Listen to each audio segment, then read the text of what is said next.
ସତରେ କ'ଣ ବାପାର ମାଇପ ଯିଏ ପୁଅର ମାଇପ ସିଏ ଏ ଆମ ଭାରତରେ କିଏ?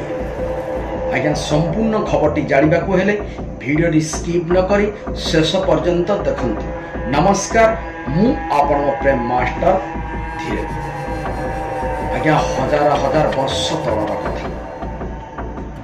ଏ ପୃଥିବୀ ସେତେବେଳେ ସୃଷ୍ଟି ହେଇନଥିଲା। ଆଜ୍ଞା ନିରାକାର ପୁରୁଷ ଏକ ବୋଲି ଜଣେ ଥିଲେ। ଏ ପୃଥିବୀ ଯେତେବେଳେ ସୃଷ୍ଟି ହେଇନଥିଲା ନିରାକାର ପୁରୁଷ ଆଜ୍ଞା ସେତେବେଳେ ଜଣେ ଥିଲେ। ସେ ମନେ ମନେ ଚିନ୍ତା କଲେ ନିରାକାର ପୁରୁଷ ଦିନେ ଆଜ୍ଞା ଗୋଟିଏ ପତ୍ର ଉପରେ ଶୋଇଛନ୍ତି।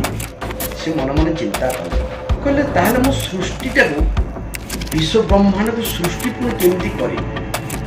ତ ଆଜ୍ଞା ଏଇଟା ମନେ ରଖନ୍ତୁ, ନିରାକାର ପୁରୁଷ ଯେତେବେଳେ ଚିନ୍ତା କରୁଛନ୍ତି ମନେ ମନେ ମୁଁ ଯଦି ଏଠି ଏକା ରହିଲି ତାହେଲେ ସୃଷ୍ଟି କେମିତି କରିବି? ନା ମୋତେ ଚିନ୍ତା କରିବାକୁ ପଡ଼ିବ। ଆଜ୍ଞା ନିରାକାର ପୁରୁଷ ସେଠି ଚିନ୍ତା କଲେ ଯେ ମୋତେ ନା ସୃଷ୍ଟି ରଚନା କରିବାକୁ ପଡ଼ିବ। ଆଜ୍ଞା ନିରାକାର ପୁରୁଷ ସେତେବେଳେ କ'ଣ କରୁଛନ୍ତି ନା ସେଇଠୁ ସିଏ କ'ଣ କଲେ, ନିରାକାରଙ୍କ ପୁରୁଷର ପାଠିପଟୁ ଆଜ୍ଞା ମା ଯୋଗମାୟାକୁ ସିଏ ସୃଷ୍ଟି କଲେ। ମା ଯୋଗମାୟାକୁ ନିରାକାର ପୁରୁଷ ତାଙ୍କ ପାଟିରୁ ଆଜ୍ଞା ସୃଷ୍ଟି କରିଛନ୍ତି। ମନେ ମନେ ଚିନ୍ତା କଲେ ନିରାକାର ପୁରୁଷ ଆଜ୍ଞା କ'ଣ କରିବେ? ସୃଷ୍ଟି କରିବାକୁ ତ ହେଲେ ଯେତେବେଳେ ଏଇଠି ଆଜ୍ଞା ଆମ ନିରାକାର ପୁରୁଷ ମା ଯୋଗମାୟାଙ୍କ ସହିତ ତାଙ୍କର ଶାରୀରିକ ଆଜ୍ଞା ସମ୍ପର୍କ ହେଲା। ଯେତେବେଳେ ଆଜ୍ଞା ତାଙ୍କ ସହିତ ତାଙ୍କ ସମ୍ପର୍କ ହେବା ଭିତରେ ଆଜ୍ଞା ଏଇଠୁ ଆମର ତିନିଟି ଅକ୍ଷର ଆଜ୍ଞା ଉତ୍ପତ୍ତି ହେଲା। ଯାହାକି ପ୍ରଥମ ଅକ୍ଷର ଆସିଗଲା ଆମର ଅ, ଦ୍ୱିତୀୟ ଅକ୍ଷରରେ ଆସିଲା ଆଜ୍ଞା ଉ, ତୃତୀୟ ଅକ୍ଷରରେ ଆସିଲା ମ। ଅ ଉ ମ ଆଜ୍ଞା ଏ ତିନିଟି ଯାକ ଅକ୍ଷର ମିଶିଗଲେ ଯାହାକି ଓମ୍ ଉଚ୍ଚାରଣ ହେଉଛି।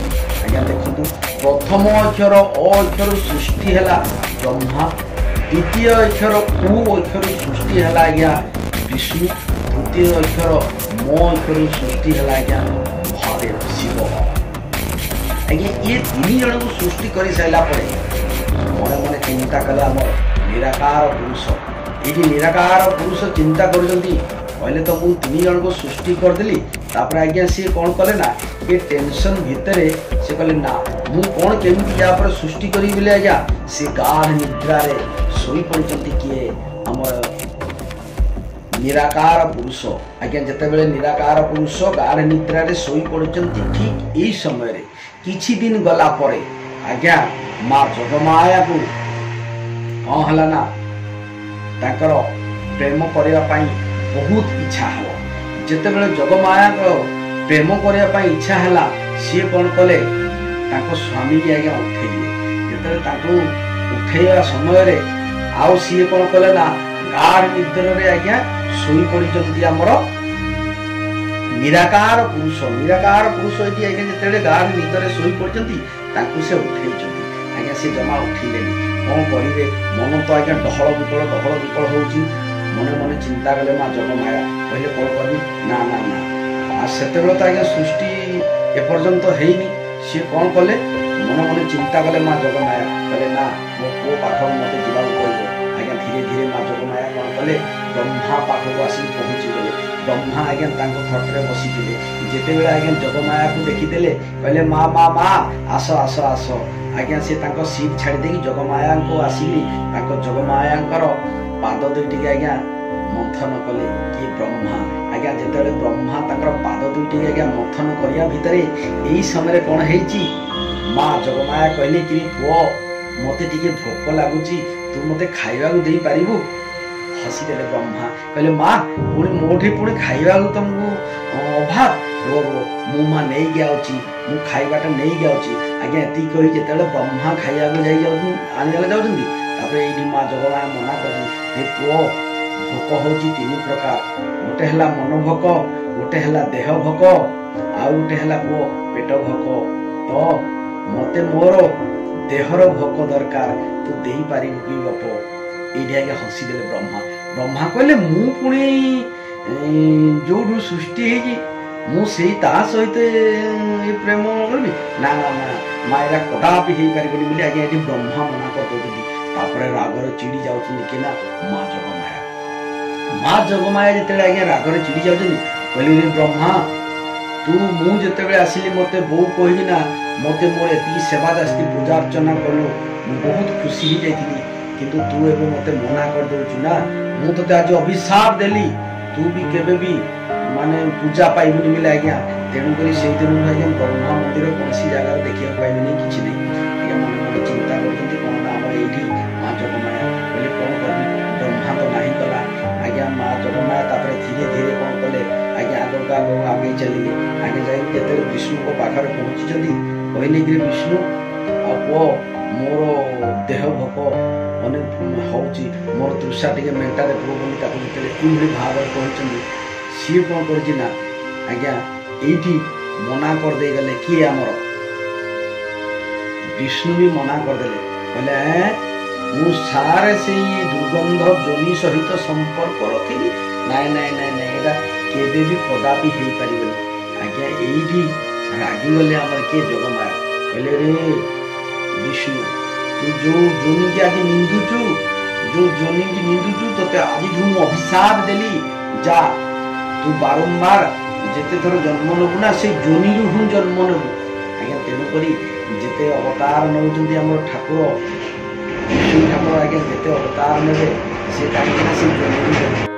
ଆଜ୍ଞା ଶିବଙ୍କ ପାଖକୁ ଯେତେବେଳେ ଯାଇଛନ୍ତି ଯୋଗମାୟା ଆଜ୍ଞା ଶିବ କ'ଣ କରୁଛନ୍ତି ଘର ଭିତରେ ଆଜ୍ଞା ଗଞ୍ଜେଇ ଚିଲ ଗୋଟେ ମାରି ଦେଇକି ନିଶାକ୍ତ ଅବସ୍ଥାରେ ଆଖିକି ମିଜି ମିଜି କରିକି ଅଛନ୍ତି। ଆଜ୍ଞା ସଦାବେଳେ ଆପଣମାନେ ଟିକେ ଲକ୍ଷ୍ୟ ଦେବେ ଯେଉଁମାନେ ଗଞ୍ଜେଇ ମାରିଥିବେ ତାଙ୍କ ଆଖିକି ଭଲସେ ଦେଖାଯାଉନଥିବ, ଆଖି ଖାଲି ବିଛିଡ଼ି ବିଛିଡ଼ି ହେଲା ଭଳିଆ ଲାଗୁଥିବ।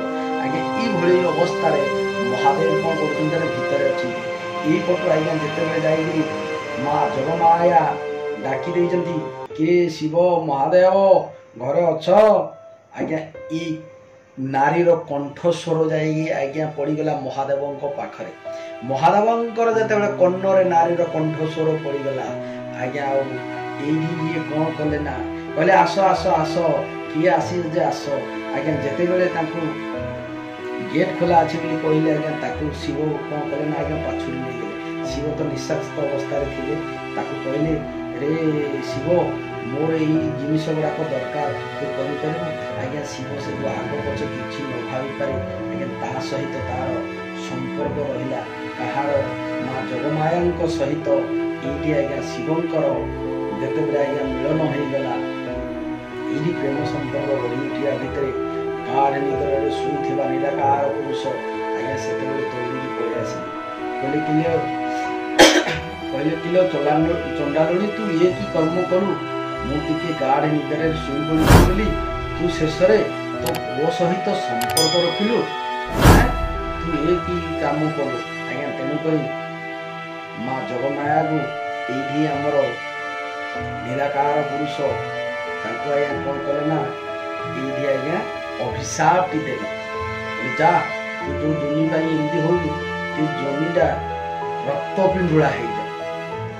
ଆଜ୍ଞା ଯେତେବେଳେ ରକ୍ତ ପିଣ୍ଡୁଳା ହେଇଯାଏ ବୋଲି ଏଇଠି ଆମର କ'ଣ କରିଛନ୍ତି ନା ଯୋଗମାୟାକୁ ଅଭିଶାପ ଦେଇଛନ୍ତି। ନିରାକାର ପୁରୁଷ ଆଜ୍ଞା ଦୌଡ଼ି ଯାଇକିରି ଇଏ କ'ଣ କରିଛନ୍ତି ନା ମା ଯୋଗମାୟା ନିରାକାର ପୁରୁଷଙ୍କର ପାଦ ଧରିକି ପଡ଼ିଗଲେ। କହିଲେ ପ୍ରଭୁ ପ୍ରଭୁ ତମେ ତ ଜାଣ ସୃଷ୍ଟିର ଗୋଟେ ନିୟମ, ତେଣୁକରି ମୋର ଏ ସାମାନ୍ୟ ଟିକେ ଭୁଲ ପାଇଁ ଆଉ ଯଦି ମୋତେ ଏତେ ବଡ଼ ତାହେଲେ ଦଣ୍ଡ ଦେଇଦେବ, ତେଣୁକରି ମୁଁ କ'ଣ କରିବି, ତମେ ଗୋଟେ କ'ଣ କାମ କରିବାକୁ ପଡ଼ିବ ନା ଆଉ କ'ଣ କରିବ। ତାପରେ ଏଇଠୁ ଆଜ୍ଞା କ'ଣ କହିଲେ ଦେଖେ ଆଉ ଏଇଟା ତ ମୁଁ ଏବେ ବର ଦେଇଦେଇଛି, ହଉ ଠିକ୍ ଅଛି। ତେଣୁକରି ଆଜ୍ଞା ସମସ୍ତଙ୍କର ଯେଉଁ ଋତୁସ୍ରାବ ହୁଏ ଆପଣମାନେ ଲକ୍ଷ୍ୟ କରିଥିବେ ମାସକୁ ଥରେ ହୁଏ, ତେଣୁକରି ଏଇ ଋତୁସ୍ରାବଟା ଆମର ସେତେବେଳେ କ'ଣ କରିଥିଲେ ନା ଏଇଟା ଆମ ଯୋଗମାୟାକୁ ଅଭିଶାପ ଦିଆଯାଇଥିଲା। କିନ୍ତୁ ଏଇଠି ଆଉ ଟିକେ କଥା ରହିଗଲା ଯେ ମା ଯୋଗମାୟାକୁ କହିଲେ ତୁ ଯେଉଁ ଭଳି ମାନେ କୁକର୍ମ କଲୁ ତୋତେ ଯା ତୁ ବର୍ତ୍ତମାନ ମର୍ତ୍ତ୍ୟକୁ ଯା, ତୋତେ ପଶୁ ହୋଇକି ତୁ ଜନ୍ମ ନେ, ତୁ ଯାହାକି ପଶୁ ହୋଇକି ଜନ୍ମ ନେଲା ସେ ଆଜ୍ଞା କ'ଣ ହେଇଗଲା ନା ସେ ହେଇଗଲା ଗାଈ। ଆଜ୍ଞା ତେଣୁକରି ଯୋଗମାୟା କହିଲେ ବି ଆମର सी गाई की बुझाए कहीं तेणुक गाईर प्रत्येक मल मूत्र आज्ञा देले जाई देख आमर सबू सिद्धि काम हो गाई गोबर लिपिले जाए आज्ञा आम पूजा पाठ करुचे कि कहीं ये होते माँ जगमाया आज्ञा देखु ये स्टोरी थी आम आज कहीं बापर माइक जीए पुअर माइक सी आज्ञा ये माँ जगमाया सहित बाप आ पुओ आज्ञा ये कौन करते सहित शारीरिक संपर्क